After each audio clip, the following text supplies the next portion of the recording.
In today's really fast video, I'm going to show you how to make some Halloween pretzel ghosts. For today's video, I'm using some melted white chocolate, some little candy eyeballs, these are made by Wilton, and some mini pretzels, and I find these ones work the best. So just dip right into your nice melted chocolate.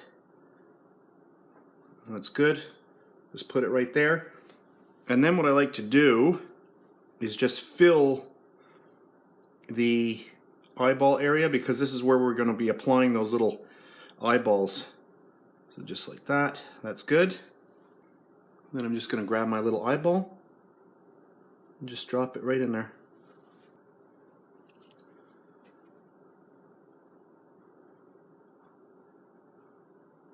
And there we have it. So I'll do another one.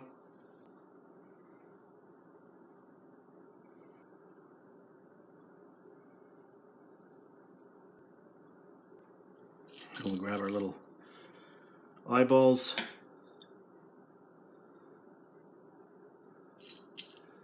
And our next one.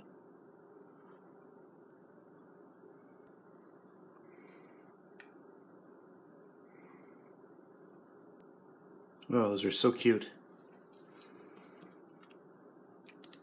So that's it for this really fast video tutorial. I hope you enjoyed it. If you did, please give me a thumbs up, subscribe if you wish. I really do appreciate that. And that's it, and I'll see you next time. And please subscribe to my BakeLikeAPro YouTube channel, and also click that notification bell to be alerted every time I upload a brand new video. If you made it this far, thank you very much for watching. On the screen now, you can choose a video to watch, or you can also click and subscribe to my YouTube channel. And thank you once again for taking time out of your day to watch my video. I really appreciate it.